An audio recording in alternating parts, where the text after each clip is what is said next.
नमस्कार प्यारे दोस्तों, जय श्री कृष्णा। दोस्तों, मैं गिरधारी पालीवाल और मेरे YouTube चैनल के ऑनलाइन प्लेटफॉर्म पर एक बार फिर से आप सभी का हार्दिक स्वागत करता हूं। प्यारे दोस्तों, जैसा कि हमारा टॉपिक चल रहा था वीकली करंट अफेयर्स, और आज हमारे 1 फरवरी से लेकर 6 फरवरी के बीच में जितना भी इम्पोर्टेंट करंट अफेयर्स बनता है उन सब पर हम विस्तृत चर्चा करेंगे। तो दोस्तों, इस वीडियो को ज़्यादा से ज़्यादा शेयर कर दें और इसे लाइक कर दें, और जिन्होंने इस चैनल को सब्सक्राइब नहीं किया है वो इसे एक बार ज़रूर सब्सक्राइब कर दें। तो दोस्तों, शुरू करते हैं आज के इस वीडियो सेशन को। तो दोस्तों, फरवरी के पहले सप्ताह के करंट अफेयर्स का सबसे इम्पोर्टेंट क्वेश्चन आपकी स्क्रीन पर, और क्वेश्चन कह रहा है कि हाल ही में वित्त मंत्री निर्मला सीतारमण के द्वारा इकोनॉमिक सर्वे 2021-22 संसद में पेश किया गया। इसमें 2022-23 के लिए कितनी जीडीपी ग्रोथ का अनुमान लगाया गया। तो दोस्तों, 2022-23 के लिए कितनी जीडीपी ग्रोथ का अनुमान लगाया गया? 8 से 8.5%। ए ऑप्शन आपका सही होगा। दोस्तों, बात करें इकोनॉमिक्स सर्वे की, तो chief economics adviser doctor V Anant Nageswaran के नेतृत्व वाली टीम ने इसे तैयार किया। केंद्रीय बजट से पहले इकोनॉमिक सर्वे 2021-22 संसद में पेश किया गया, और इकोनॉमिक सर्वे में वित्त वर्ष 2022-23 के लिए 8 से 8.5% की जीडीपी ग्रोथ का अनुमान लगाया गया, और 21-22 में 9.2% की ग्रोथ अनुमान से कम है।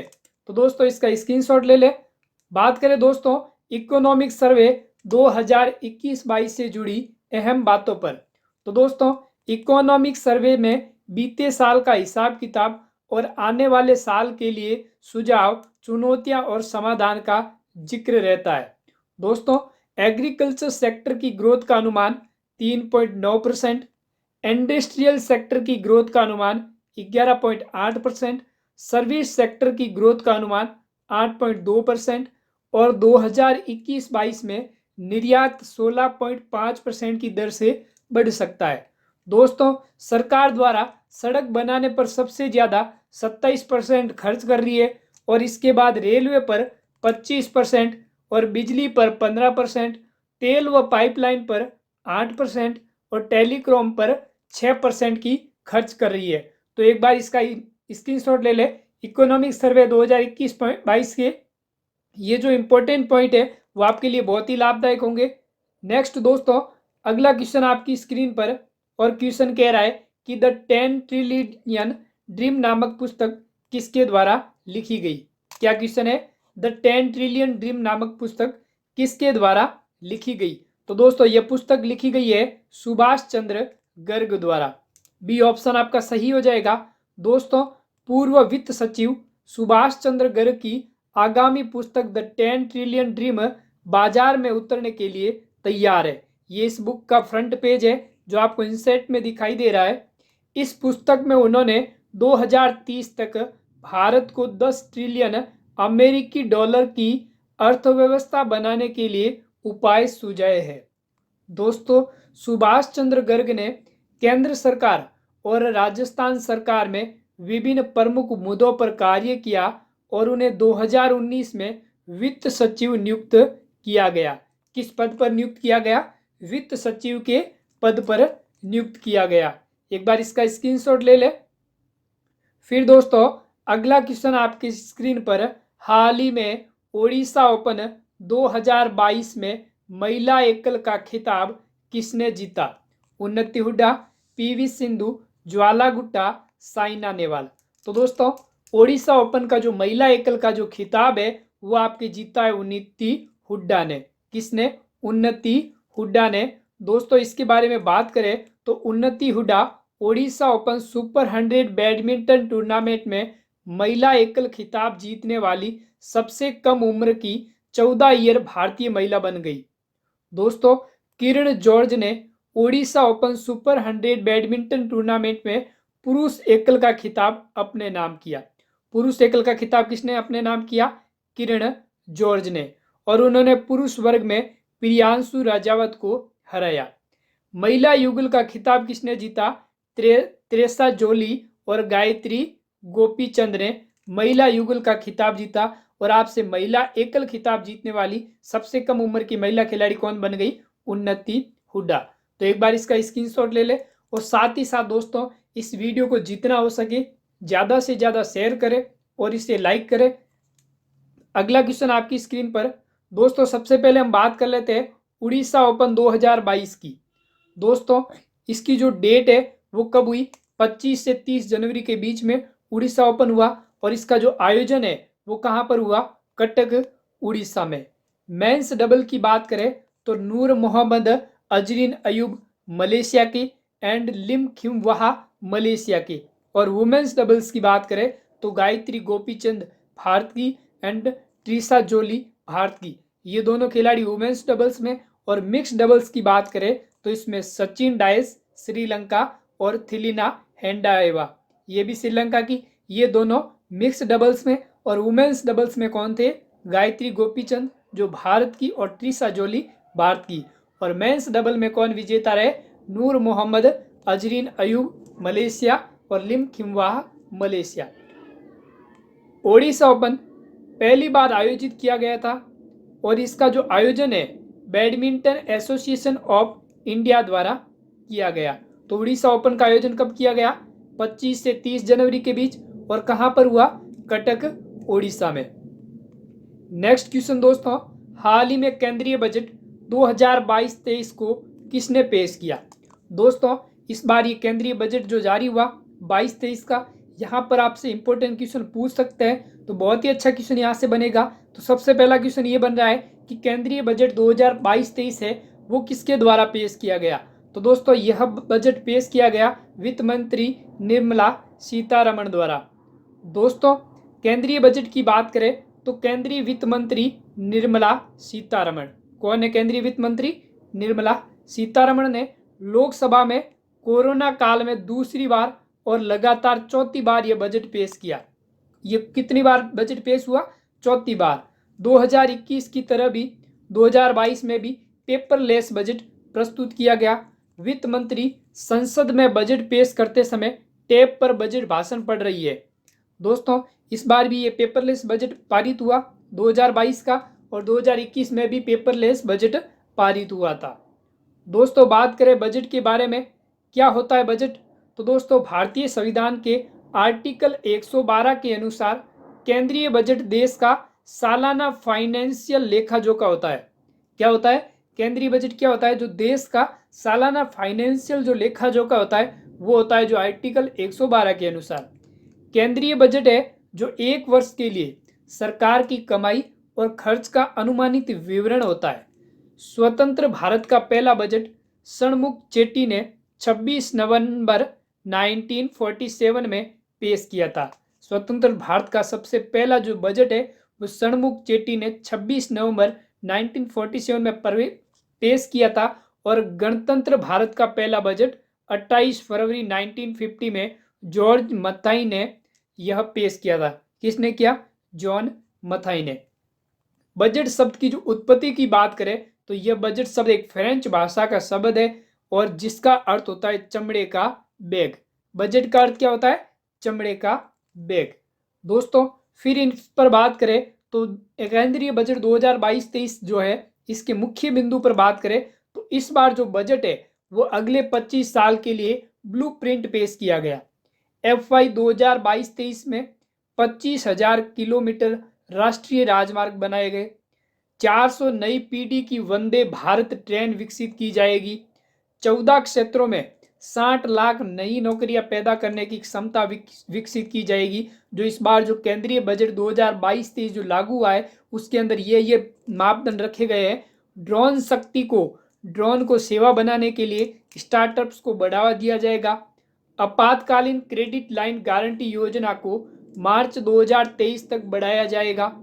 PM ई विद्या के एक वर्ग एक टीवी चैनल के कार्यक्रम को 12 से बढ़कर कितना कर दिया गया? 200 टीवी चैनलों तक कर दिया गया। कैन बेतवा नदी जोड़ो परियोजना की 44,605 करोड़ रुपए की घोषणा की गई। किस परियोजना के लिए? कैन बेतवा नदी की जो जोड़ो परियोजना है उसमें 44,605 करोड़ रुपए की योजना का बजट किया गया। और दोस्तों बात करें तो 75 जिलों में 75 डिजिटल बैंकिंग इकाइयाँ स्थापित की जाएगी। 2022-23 में पीएम आवास योजना के चिन्हित लाभार्थियों के लिए 80 लाख घरों का निर्माण पूरा किया जाएगा। कितने घरों का? 80 लाख जो घर है उनका निर्माण का कार्य पूरा किया जाएगा। रक्षा अनुसंधान एवं विकास बजट का 25% रक्षा अनुसंधान एवं विकास उद्योग का स्टार्टअप और शिक्षा के लिए भी खोला जाएगा। कॉर्पोरेट टैक्स को 18% से घटाकर 15% कर दिया गया। गंगा के किनारे 5 किलोमीटर के दायरे में ऑर्गेनिक खेती पर फोकस और क्रिप्टो करेंसी से होने वाली कमाई पर 30% का टैक्स लगाया जाएगा। रिजर्व बैंक ऑफ इंडिया इस साल लाएगा डिजिटल करेंसी। कौन लाएगा? Reserve bank of India. तो दोस्तों एक बार इसका स्क्रीनशॉट ले ले। केंद्रीय बजट के जो मुख्य बिंदु थे ले लिया, इसका भी एक बार स्क्रीनशॉट ले ले। तो दोस्तों अगला क्वेश्चन है आपकी स्क्रीन पर कि हाल ही में world games athlete of the year का पुरस्कार किसे दिया गया? बहुत ही अच्छा क्वेश्चन है। World game athlete of the year का अवार्ड किसे दिया गया? आपका आंसर हो जाएगा PR श्रीजेश। किसे दिया गया? PR श्रीजेश को यह अवार्ड दिया गया। दोस्तों हॉकी गोलकीपर PR श्रीजेश ने अपने प्रदर्शन के लिए world games athlete of the year 2021 का पुरस्कार अपने नाम किया। वह world games athlete of the year award जीतने वाले दूसरे भारतीय खिलाड़ी बन गए। रानी रामपाल ने 2019 में अपने प्रदर्शन के लिए यह सम्मान जीतने वाली पहली भारतीय महिला बनी थी। 2019 में यह सम्मान किसे दिया गया था? रानी रामपाल को। और 2021 में यह सम्मान दिया गया हॉकी गोलकीपर PR श्रीजेश को।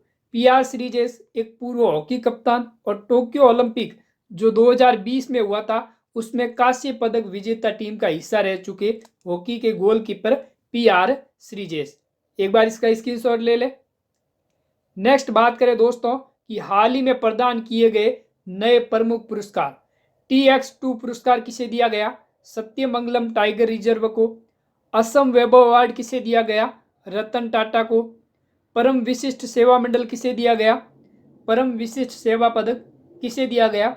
नीरज चोपड़ा को।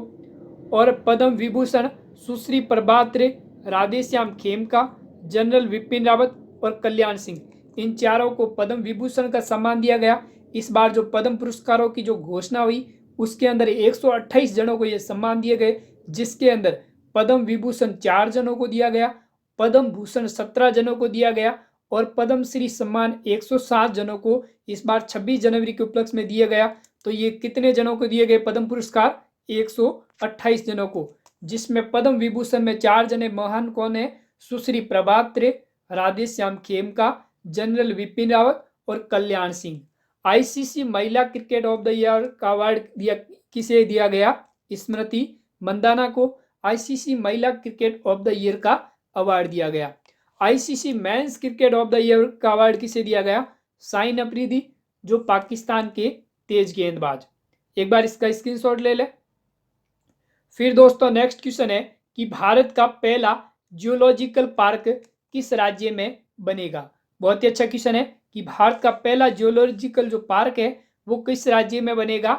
मध्य प्रदेश में। MP आपका सही आंसर हो जाएगा। दोस्तों बात करें मध्य प्रदेश के जबलपुर जिले में नर्मदा नदी के तट पर लमेटा गांव में, किसमें? लमेटा गांव में देश का पहला जियो पार्क बनाया जाएगा और पार्क को भारतीय भूवैज्ञानिक सर्वेक्षण से मंजूरी दे दी गई है। और इस परियोजना की अनुमानित लागत कितनी है? 35 करोड़ रुपए। और इसका जो निर्माण है वो 5 एकड़ भूमि में किया जाएगा। 15.20 करोड़ रुपए की लागत से जबलपुर जिले के भेड़ाघाट में भी एक विज्ञान केंद्र बनाया जाएगा। कहां पर एक दूसरा विज्ञान केंद्र? जबलपुर जिले के भेड़ाघाट में एक विज्ञान केंद्र 15.20 करोड़ की लागत में भी बनाया जाएगा।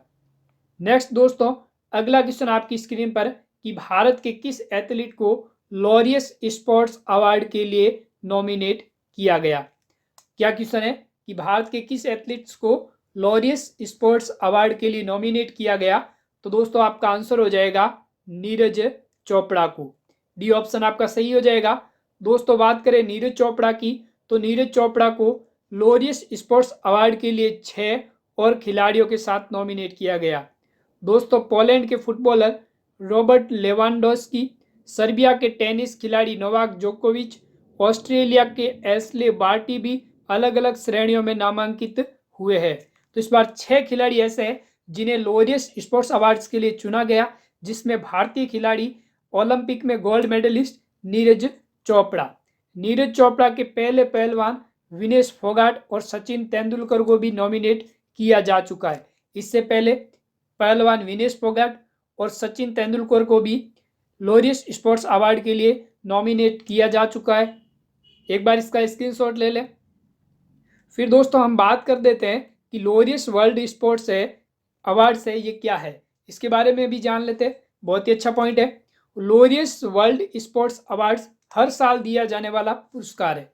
ये पुरस्कार कुछ इस तरह का दिखाई देता है। इंसेट में आप इसकी फोटो देख सकते हैं। इसे असाधारण प्रदर्शन के लिए उपलब्धियों को हासिल करने वाले खिलाड़ियों और टीमों को दिया जाता है। इस अवार्ड की जो शुरुआत है वो कब हुई थी? 1999। और Laureus sports for good group foundation के संस्थापक डेमलर और रेकमंड द्वारा की गई थी। 1999 में इसकी शुरुआत की गई थी। अगला क्वेश्चन, रक्षा मंत्रालय के अनुसार किस रक्षा बल में महिला फाइटर पायलटों को स्थायी रूप से शामिल किया गया? क्या क्वेश्चन है? रक्षा मंत्रालय के अनुसार किस रक्षा बल में महिला फाइटर पायलटों को स्थायी रूप से शामिल किया गया? तो आपका आंसर हो जाएगा भारतीय वायुसेना। ए ऑप्शन है वो आपका क्या हो जाएगा? सही हो जाएगा। इस योजना की घोषणा कब की गई? 2015 में। और 2016 में प्रायोगिक योजना लागू होने के बाद से 16 महिलाओं को फाइटर पायलट के रूप में नियुक्त किया गया। राष्ट्रीय रक्षा अकादमी जून 2022 में महिला कैडेटों के अपने पहले बैच को शामिल करने के लिए तैयार है। एक बार इसका स्क्रीनशॉट ले ले।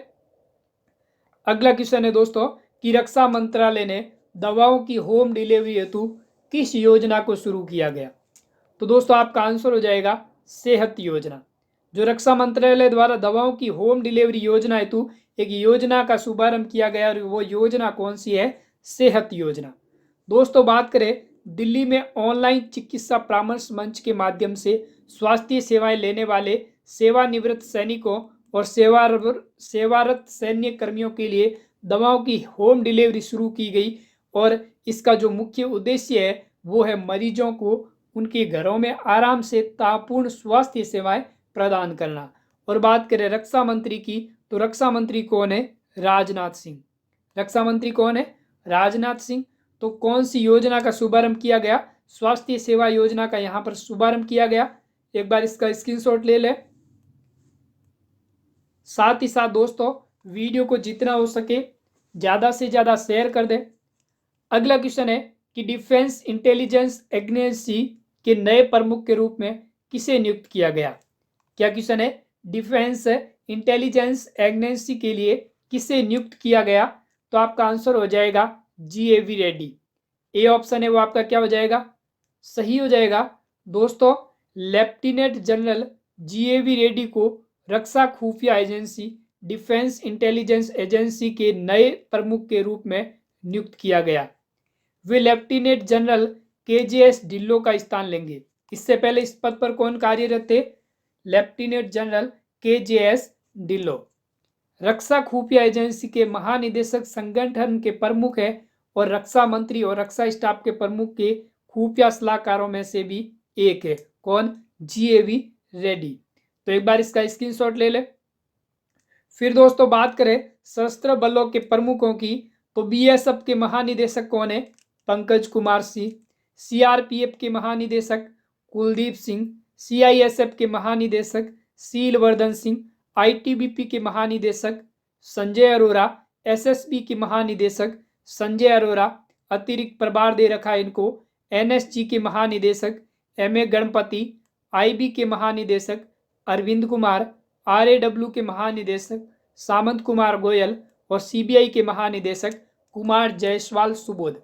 यहाँ से भी आपसे क्वेश्चन पूछ सकते हैं। सशस्त्र बलों के जो प्रमुख महानिदेशक है BSF, CRPF, CISF, इन सब के महानिदेशकों से भी आपसे क्वेश्चन पूछ सकते हैं, तो इसका भी एक बार स्क्रीनशॉट ले ले। फिर दोस्तों अगला क्वेश्चन कि एंटोनियो कोस्टा पुनः किस देश के प्रधानमंत्री बन गए। क्या क्वेश्चन है, एंटोनियो कोस्टा पुनः किस देश के प्रधानमंत्री बन गए। तो ऑप्शन आपके सामने इटली, सोमालिया, पुर्तगाल, ब्रिटेन। तो ये किस देश के प्रधानमंत्री बन गए, पुर्तगाल के। सी ऑप्शन आपका सही हो जाएगा। दोस्तों बात करें एंटोनियो कोस्टा की, तो ये आपको इंसर्ट में इनकी फोटो दिखाई दे रही है। ये अभी वर्तमान में पुर्तगाल के प्रधानमंत्री बन गए। तो एंटोनियो कोस्टा फिर से पुर्तगाल के प्रधानमंत्री के रूप में चुने गए क्योंकि उनकी सोशलिस्ट पार्टी ने हाल ही में हुए चुनाव में जीत हासिल की। एंटोनियो कोस्टा की बात करें तो 26 नवंबर 2015 से पुर्तगाल के प्रधानमंत्री के रूप में कार्य कर रहे। कब से, 26 नवंबर 2015 से। पुर्तगाल के राष्ट्रपति कौन है, मार्सेलो रेबेलो डी सोसा। कौन है, मार्सेलो रेबेलो डी सोसा। और पुर्तगाल की राजधानी लिस्बन और मुद्रा कौन सी है, यूरो। ये आपको याद रखनी है। राजधानी कौन सी है पुर्तगाल की, लिस्बन, और मुद्रा कौन सी है, यूरो। नेक्स्ट दोस्तों अगला क्वेश्चन आपकी स्क्रीन पर कि हाल ही में किसने पंडित जसराज सांस्कृतिक फाउंडेशन का शुभारंभ किया। बहुत ही अच्छा क्वेश्चन है कि पंडित जसराज सांस्कृतिक फाउंडेशन जो है उसका शुभारंभ किसने किया, भारत के प्रधानमंत्री नरेंद्र मोदी ने। ए ऑप्शन आपका सही हो जाएगा। दोस्तों बात करें पीएम नरेंद्र मोदी ने भारतीय शास्त्रीय गायक 12वीं जयंती के अवसर पर पंडित जसराज सांस्कृतिक फाउंडेशन का शुभारंभ किया। पंडित जसराज की 92वीं जयंती पर पीएम नरेंद्र मोदी ने पंडित जसराज सांस्कृतिक फाउंडेशन का शुभारंभ किया। पंडित जसराज कल्चरल फाउंडेशन की स्थापना पंडित जसराज के बेटे सौरंगदेव पंडित और उनकी बेटी दुर्गा जसराज ने की। दोस्तों बात करें पंडित जसराज के बारे में तो भारत के प्रसिद्ध शास्त्रीय गायकों में से एक है। कौन, पंडित जसराज।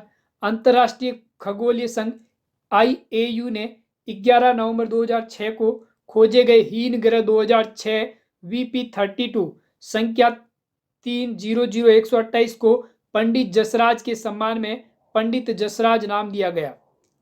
क्या नाम दिया गया, पंडित जसराज। किसका नाम दिया गया, अंतर्राष्ट्रीय खगोलीय संघ ने, UAU ने 11 नवंबर 2006 को एक हीन ग्रह 2006 जो खोजा गया उसका नाम क्या रखा गया, पंडित जसराज। पंडित जसराज को वर्ष 2000 में पद्म विभूषण और 1975 में पद्मश्री सम्मान से सम्मानित किया गया। और संगीत नाटक अकादमी पुरस्कार इन्हें कब दिया गया, 1987 में। और लता मंगेशकर पुरस्कार भी इन्हें दिया गया। तो दोस्तों इन्हें दो बड़े सम्मान दिए गए, पद्म विभूषण और पद्मश्री। उसके बाद में संगीत नाटक अकादमी पुरस्कार 1987 में और लता मंगेशकर पुरस्कार भी इन्हें दिया जा चुका है। फिर दोस्तों अगला क्वेश्चन की बात करें करंट अफेयर्स का, तो भारतीय निर्यात आयात बैंक और किस देश के बीच $500 मिलियन के ऋण समझौते पर हस्ताक्षर हुए। बहुत ही अच्छा क्वेश्चन है। भारतीय निर्यात आयात बैंक और किस देश के बीच $500 मिलियन के ऋण समझौते पर हस्ताक्षर हुए। तो किस देश के बीच में हस्ताक्षर हुए, श्रीलंका के बीच में। बी ऑप्शन आपका सही हो जाएगा। दोस्तों बात करें भारतीय निर्यात बैंक EXIM और श्रीलंका सरकार ने $500 मिलियन के ऋण समझौते पर हस्ताक्षर किए। बैंक कौन सी है, EXIM एक्जिम बैंक। $500 मिलियन का लाइन ऑफ क्रेडिट समझौता किस देश के साथ, श्रीलंका के साथ अपनी मौजूदा ईंधन की कमी को हल करने के लिए समझौता किया।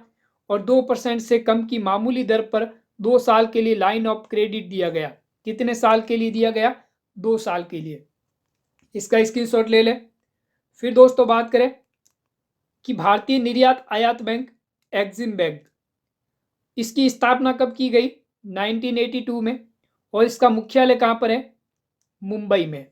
और यह पूरी तरह से भारत सरकार के स्वामित्व में है और भारत के अंतर्राष्ट्रीय व्यापार को वित्त सुविधा और बढ़ावा देने के लिए स्थापित किया गया कौन सा बैंक, एक्जिम बैंक। तो एक बार इसका स्क्रीनशॉट ले ले। यहाँ से आपसे पूछ सकते हैं कि इसकी स्थापना कब की गई, एक्जिम बैंक का मुख्यालय कहाँ पर है। तो ये आपको पॉइंट याद रखने हैं। तो एक बार इसका स्क्रीनशॉट ले ले। नेक्स्ट क्वेश्चन है दोस्तों कि हाल ही में ICC के द्वारा डेरिल मिशेल को ICC spirit of the cricket पुरस्कार दिया गया। किसे, डेरिल मिशेल को। तो वह किस देश के खिलाड़ी है, डेरिल मिशेल को जो आईसीसी स्पिरिट ऑफ क्रिकेट का जो अवार्ड दिया गया वो किस देश से बिलोंग करते हैं? न्यूजीलैंड से। किससे? न्यूजीलैंड से।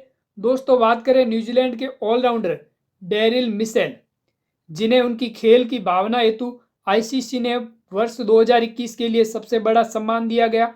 और मिशेल ने पिछले साल हुए टी20 विश्व कप के सेमीफाइनल में जो खेल भावना दर्शाई, उसी कारण आईसीसी ने इन्हें यह अवार्ड देने की घोषणा की। दोस्तों बात करें अगले क्वेश्चन की, तो हाल ही में भारतीय नौसेना की किस स्कॉर्पियन पनडुब्बी ने समुद्री परीक्षण शुरू किया है? तो कौन सी स्कॉर्पियन पनडुब्बी? वागिर। ए ऑप्शन सही हो जाएगा। दोस्तों प्रोजेक्ट 75 के तहत 6 पनडुब्बियों का निर्माण किया गया। कितनी पनडुब्बियों का? 6 पनडुब्बियों का। स्कॉर्पियन पनडुब्बी वागिर, क्या नाम है? वागिर प्रोजेक्ट 75 की 5वीं पनडुब्बी है और इन पनडुब्बी को 2022 में भारतीय नौसेना को सौंपे जाने की उम्मीद है। इससे पहले आईएनएस कलकरी, खंडेरी, करज और वेला को भी भारतीय नौसेना में शामिल किया जा चुका है। और कौन कौन सी पनडुब्बियां शामिल है? आईएनएस कलकरी, खंडेरी, करज और वेला, इन सबको भी भारतीय नौसेना में शामिल किया गया। और 2022 में किसे किया जाएगा? वागिर को। नौसेना प्रमुख कौन है? Admiral R Harikumar. यहां से आपसे क्वेश्चन पूछ सकते हैं कि नौसेना प्रमुख कौन है? Admiral R Harikumar. तो एक बार इसका स्क्रीनशॉट ले ले और साथ ही साथ वीडियो को जितना हो सके ज़्यादा से ज़्यादा शेयर करें और इसे लाइक करें। फिर दोस्तों बात करें अगले क्वेश्चन की, तो ब्रांड फाइनेंस द्वारा जारी एक ब्रांड वैल्यूएशन रिपोर्ट के अनुसार एलआईसी को विश्व स्तर पर बीमा ब्रांडों की सूची में कौन सा स्थान दिया गया? 10वां स्थान। दोस्तों बात करें एलआईसी की, तो टॉप 10 की सूची में एलआईसी लाइफ इंश्योरेंस कॉर्पोरेशन एकमात्र भारतीय बीमा कंपनी है। एलआईसी की फुल फॉर्म क्या है? Life insurance corporation. एलआईसी का मूल्यांकन 8.656 अरब डॉलर यानी करीब करीब 64.722 करोड़ रुपए। दोस्तों एलआईसी को 2020 में 238वें और 2021 में 206वें सबसे मूल्यांकन ब्रांड के रूप में स्थापित दिया गया, यानी स्थान दिया गया इसका। और पिंग एंड इंश्योरेंस दुनिया के सबसे मूल्यवान बीमा ब्रांड के रूप में उभर रही है। कौन सी कंपनी? Ping and insurance. फिर दोस्तों बात करें अगले क्वेश्चन की, तो हैदराबाद में डरडो की रक्षा अनुसंधान और विकास प्रयोगशाला डीआरडीएल का निदेशक किसे नियुक्त किया गया? बहुत ही अच्छा क्वेश्चन है, इंपॉर्टेंट क्वेश्चन है। पूछ सकता है कि हैदराबाद में डरडो की रक्षा अनुसंधान और विकास प्रयोगशाला डीआरडीएल का निदेशक किसे नियुक्त किया गया? तो आपका आंसर हो जाएगा जी एस श्रीनिवास मूर्ति को। बी ऑप्शन आपका सही हो जाएगा। दोस्तों बात करें इससे उन्होंने डॉक्टर दशरथ राम से पदभार ग्रहण किया और वह एक वैज्ञानिक और उन्नत नौसेना प्रणाली कार्यक्रम प्रोग्राम डायरेक्टर भी है। यह आपको इंसर्ट में इनकी फोटो दिखाई दे रही है। दोस्तों DRDL doctor APJ Abdul Kalam missile complex की प्रमुख जो प्रयोगशाला है। और डरडो की फुल फॉर्म की बात करें तो defence research and development organisation. DRDO की फुल फॉर्म आपसे पूछ सकते हैं, defence research and development organisation. इसकी फॉर्म की जो स्थापना है 1958 में और इनके चेयरमैन कौन है? डॉक्टर जे सतीश रेड्डी। कौन है? डॉक्टर जी सतीश रेड्डी। तो इसकी स्थापना 1958 में हुई थी। फिर दोस्तों बात करें अगले क्वेश्चन की, तो हाल ही में दुनिया की पहली हाइड्रोजन संचालित फ्लाइंग बोट को किस देश के लॉन्च करने की घोषणा की है? तो कौन से देश ने ये जो पहली हाइड्रोजन संचालित फ्लाइंग बोट है जो लॉन्च करने की घोषणा की है? तो आपका आंसर हो जाएगा संयुक्त अरब अमीरात। ए ऑप्शन है वो आपका सही हो जाएगा। दोस्तों बात करें इस बोट का जो नाम है द जेट, क्या नाम है? द जेट रखा गया और इसको दुबई की firm the jet zero mission ने लॉन्च किया। किसने लॉन्च किया? द जेट जीरो मिशन ने। यह बोट हाइड्रोजन से चलने वाली दुनिया की पहली फ्लाइंग बोट है। आपको इस बोट की फोटो दिखाई दे रही है इंसेट में। जो इस बोट का क्या नाम है? The jet. और इस जेट का जो उद्घाटन है COP28 जलवायु सम्मेलन 2023 में दुबई यूएई संयुक्त अरब अमीरात में किया जाएगा। और इसमें 8 से 12 यात्री बैठने की क्षमता है। कितने यात्रियों को ले जा सकती है? 8 से 12। और इस जो जेट का नाम है क्या है? The jet. इसका नाम क्या है? The jet. दोस्तों बात करें संयुक्त अरब अमीरात की, तो इसकी राजधानी कौन सी है? Abu Dhabi. यूएई की राजधानी क्या है? Abu Dhabi. और यूएई की मुद्रा क्या है? संयुक्त अरब अमीरात दिरहम। इसकी मुद्रा क्या है? संयुक्त अरब अमीरात दिरहम। और यूएई के राष्ट्रपति कौन है? खलीफा बिन जायद अल नाहयान। कौन है राष्ट्रपति? खलीफा बिन जायद अल नाहयान। और 7 शेख राज्यों अबू धाबी, शारजा, दुबई, अल कुवैन, अजमान, फुजैरा व रस अल खैमा को मिलाकर स्वतंत्र संयुक्त अरब अमीरात की स्थापना हुई। 7 शेख राज्यों से मिलकर संयुक्त अरब अमीरात यूएई की स्थापना हुई। कौन कौन से? अबू धाबी, शारजा, दुबई, अल कुवैन, अजमान, फुजैरा और रस अल खैमा, इनको मिलाकर संयुक्त अरब अमीरात की स्थापना हुई थी। स्क्रीनशॉट ले ले इसका। फिर दोस्तों नेक्स्ट क्वेश्चन कि मध्य प्रदेश के होशंगाबाद का नाम बदलकर क्या रख दिया गया? बहुत ही अच्छा क्वेश्चन है। आपसे ये क्वेश्चन पूछ सकते हैं एग्जाम में कि मध्य प्रदेश के होशंगाबाद का जो नाम है वो बदलकर क्या नाम रख दिया गया? नर्मदापुरम। बी ऑप्शन आपका सही हो जाएगा। दोस्तों बात करें मध्य प्रदेश के होशंगाबाद की तो मुंबई और टीकमगढ़ जिले के शिवपुरी गांव का नाम भी बदला गया। होशंगाबाद का नाम क्या रखा गया? नर्मदापुरम। बाबई का माखन नगर और टीकमगढ़ के शिवपुरी गांव का नाम कुंडेश्वर धाम। तो ये 3 नाम चेंज हुए। सबसे पहला होशंगाबाद, क्या नाम रखा गया? नर्मदापुरम। फिर बम्बई का माखन नगर और टीकमगढ़ के शिवपुरी गांव का नाम क्या रखा गया? कुंडेश्वर धाम। तो यहां से भी आपसे क्वेश्चन पूछ सकते हैं, तो एक बार इसका स्क्रीनशॉट ले ले। नेक्स्ट क्वेश्चन, गणतंत्र दिवस परेड 2022 में किस राज्य की झांकी को सर्वश्रेष्ठ झांकी चुनाया गया? बहुत ही अच्छा क्वेश्चन है। यहां से आपसे क्वेश्चन पूछ सकते हैं कि गणतंत्र दिवस परेड 2022 की सर्वश्रेष्ठ झांकी है वो किस राज्य की है? तो आपका आंसर हो जाएगा उत्तर प्रदेश। बी ऑप्शन सही हो जाएगा। दोस्तों इस बार गणतंत्र दिवस परेड में 12 राज्यों की परेड को शामिल किया गया। कितने राज्यों शामिल हुए? 12 राज्य, जिसमें यूपी, महाराष्ट्र, जम्मू कश्मीर, गोवा, उत्तराखंड, पंजाब जैसे राज्य शामिल थे। कौन कौन से राज्य? मुख्य रूप से यूपी, महाराष्ट्र, जम्मू कश्मीर, गोवा, उत्तराखंड, पंजाब। सबसे ज्यादा तारीफ यूपी और महाराष्ट्र की और जम्मू कश्मीर की झांकी की हुई। यूपी की झांकी एक जिला एक उत्पाद और काशी विश्वनाथ धाम विषय पर केंद्रित थी। यह आपको इंसर्ट में झांकी की फोटो दिखाई दे रही है, स्क्रीनशॉट ले ले इसका।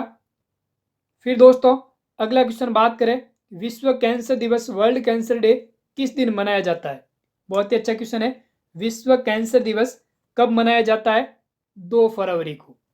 बी ऑप्शन है वो आपका क्या हो जाएगा? सही हो जाएगा। दोस्तों बात करें विश्व कैंसर दिवस 2022-24 की जो थीम है वो क्या है? Close the care gap. क्या थीम है? Close the care gap. इसको आपको याद रखना है। 2022-24 की जो विश्व कैंसर दिवस पर जो इसकी थीम है वो क्या रखी गई? Close the care gap. विश्व कैंसर दिवस की शुरुआत कब की गई? 4 फरवरी 2000 को। और पेरिस में विश्व में कैंसर सम्मेलन के दौरान इसकी शुरुआत हुई थी। और पूरे विश्व में मौत का दूसरा कारण क्या है? कैंसर। और दुनिया भर में कैंसर से होने वाली मौतों की संख्या 2040 तक बढ़कर 16.3 मिलियन से अधिक हो जाएगी। और 2019-21 की जो थीम है वो रखी गई थी आई एम आई विल। क्या थीम थी? I am and I will. और 2016-18 की जो थीम है वो क्या थी? We can I can. एक बार इसका स्क्रीनशॉट ले ले। नेक्स्ट क्वेश्चन है दोस्तों कि द क्लास ऑफ 2006 पुस्तक के लेखक कौन है? बहुत ही अच्छा क्वेश्चन है। द क्लास ऑफ 2006 पुस्तक के जो लेखक है वो कौन है? तो दोस्तों आपका आंसर हो जाएगा आकाश कंसल। क्या आंसर हो जाएगा? आकाश कंसल। बी ऑप्शन आपका सही हो जाएगा। दोस्तों बात करें पुस्तक का जो उद्देश्य है वो वास्तविक समय के जीवन में अनुभव और कॉलेज जीवन को कवर करना। ये इस बुक का जो फ्रंट पेज का जो फोटो है वो आपको दिखाई दे रहा है। हाल ही में प्रकाशित की गई पुस्तक है इंडिया दैट इज भारत, जे साई दीपक की ये पुस्तक है। ऑपरेशन खत्म, इस पुस्तक के लेखक RC गंजू और अश्विनी भटनागर। और फियरलेस गवर्नेंस किरण बेदी। तो दोस्तों इस पुस्तक के बारे में क्या कहा गया है? इस पुस्तक का जो मुख्य उद्देश्य वास्तविक समय के जीवन के अनुभव और कॉलेज जीवन को कवर करना।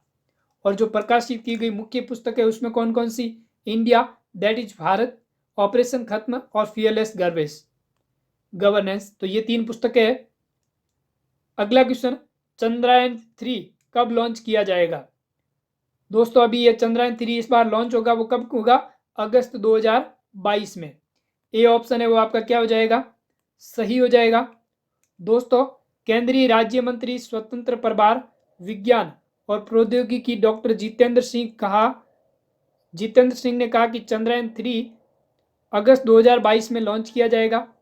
केंद्रीय राज्य मंत्री विज्ञान और प्रौद्योगिकी डॉक्टर जितेंद्र सिंह ने कहा कि चंद्रयान जो 3 है वो अगस्त 2022 में लॉन्च कर दिया जाएगा और दिसंबर 2022 तक 19 मिशन लॉन्च किए जाएंगे। कितने मिशन?